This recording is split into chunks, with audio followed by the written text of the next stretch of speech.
Charles Ives was born in 1874 and died in 1954.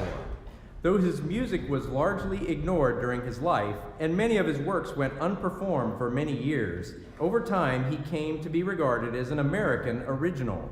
He combined the American popular and church music traditions of his youth with European art music and was among the first composers to engage in a systematic program of experimental music, foreshadowing many musical innovations of the 20th century.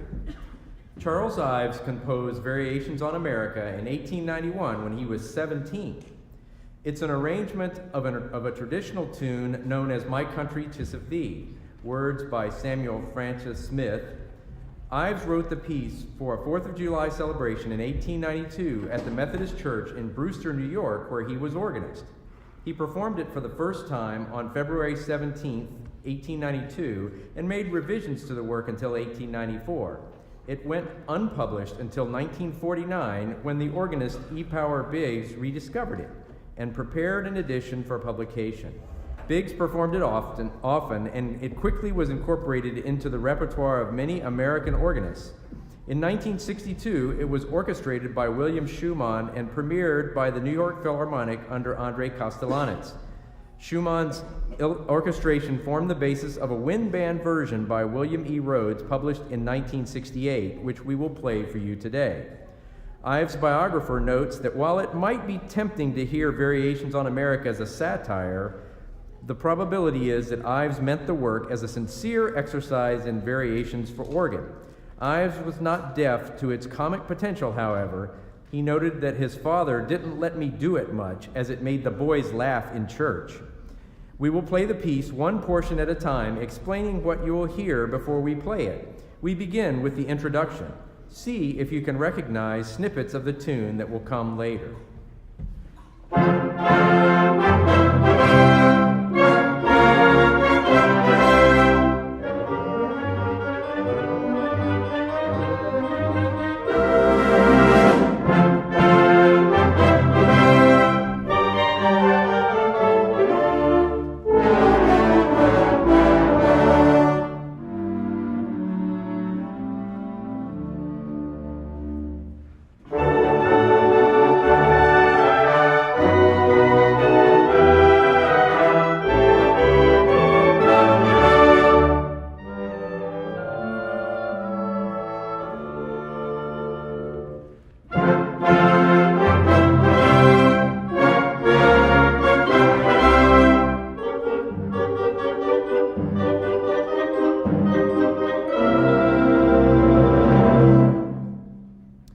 Did you hear the tune? If not, here it is, played in long notes by the members of the brass section with mutes. Mutes are those metal things that you see several brass players inserting into the bells of their instruments.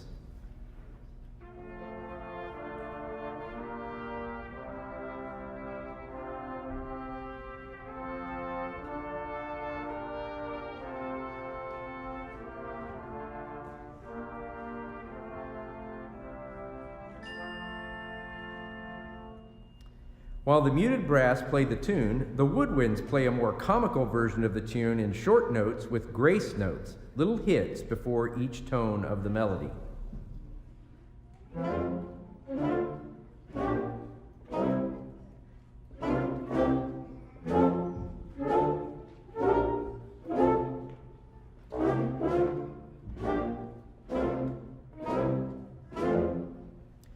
When you hear them put together, you hear the melody is orchestrated by William Rhoads from Ives' original writing for pipe organ.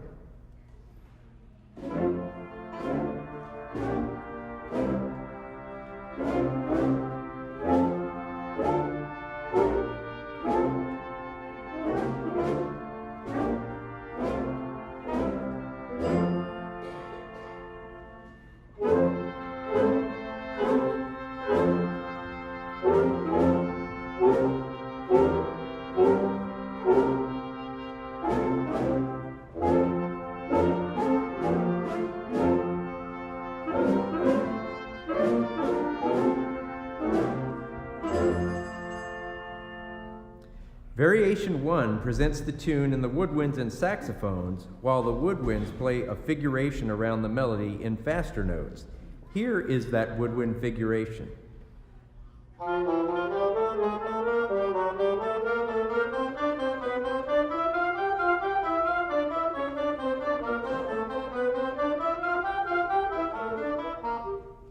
Halfway through the tune, we hear the flutes go a little crazy with notes twice as fast, answered by a fanfare in the clarinets.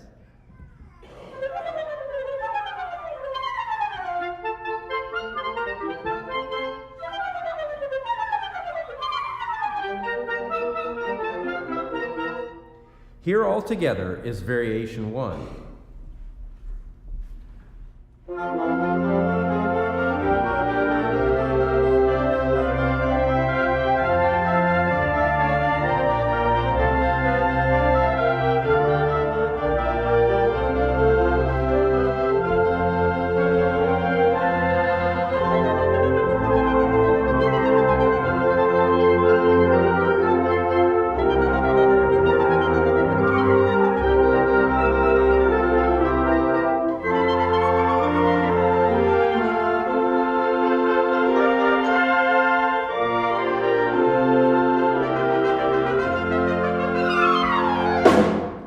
Are you beginning to understand that Mr. Ives is playing musical jokes on us? It becomes more clear as we go along. Variation 2 begins with a tune slightly altered in the solo horn and oboe. Under this, we hear a chromatic line in the brasses that makes it ever more clear that Mr. Ives is not being totally serious with us.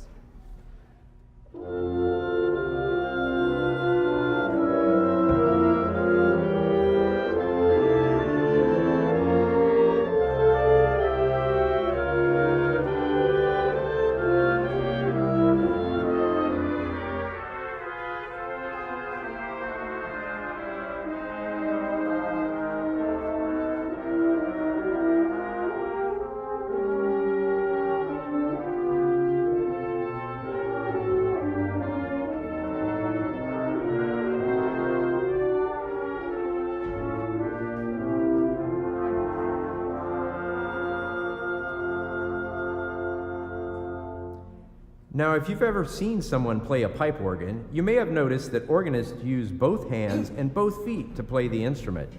This being the case, Mr. Ives decided to do something daring. The right hand of the organist plays the tune in the key of F.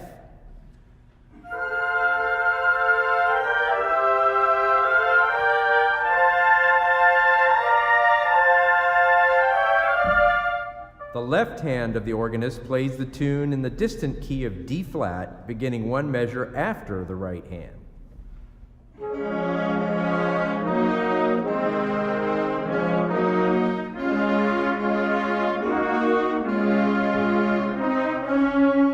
Meanwhile, the feet of the organist can't seem to figure out which hand to play with, so the feet just rock back and forth between two notes.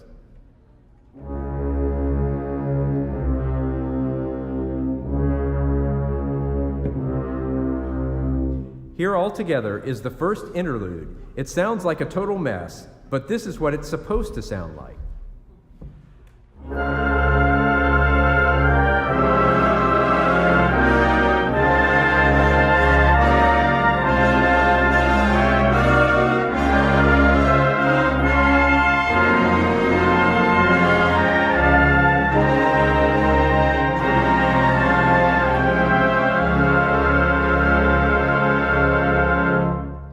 In the next variation, Mr. Ives turns the tune into something that resembles a children's song.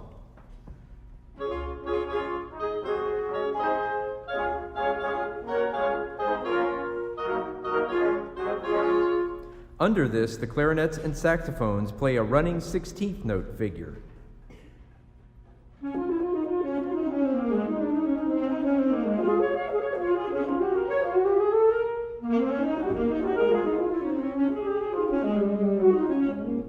At the end of each phrase, there's a little ending that sounds like the band is dizzy, perhaps from riding a merry-go-round too fast.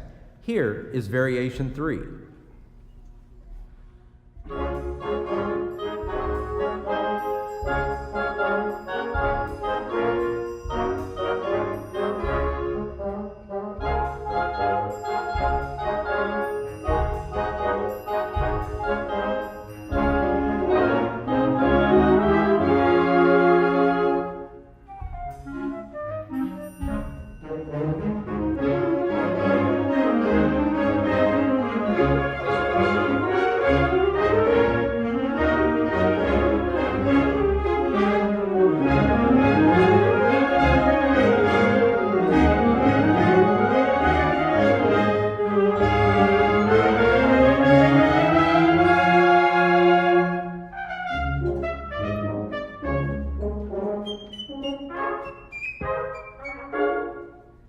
The next variation is perhaps the most normal of the whole set. Although the tune America is used in many countries with many different words as a patriotic song, one of those countries is not Spain. But that doesn't seem to bother Mr. Ives. Here we go to sunny Spain and play a bolero version of the tune in a minor key, complete with castanets, tambourine, and other bits of Spanish flavor. Here is Variation 4.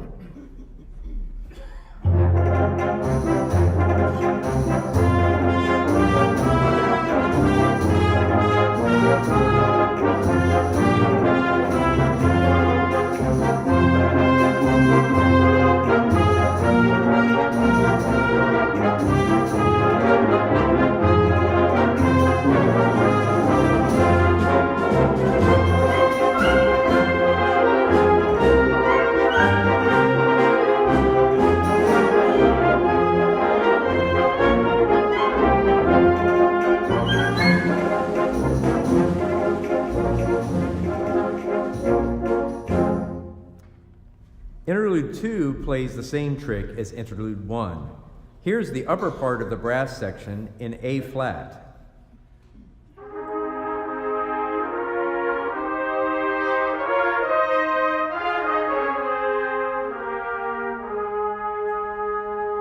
Here is the lower part of the brass section in F.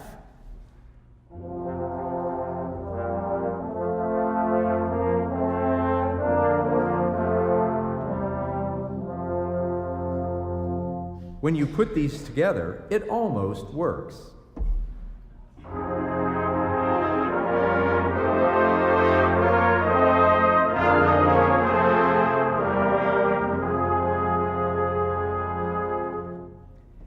Now we're getting close to the end. Variation 5 begins with the tune in the uppermost voices while a trumpet duo plays brilliant obbligato underneath. As we continue, things begin to pile up, one thing on top of another, and the music starts to sound a bit silly again. Before we get to the end of the tune, the final phrase is extended and the ensemble comes to a complete stop.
The final section reminds us of the introduction at the very beginning of the piece, and then ushers in some jazz licks before we get to one of the great trombone, euphonium, tuba passages of all time. We continue adding momentum until we get to the final notes of the piece. Here is the coda to Ives' Variations on America.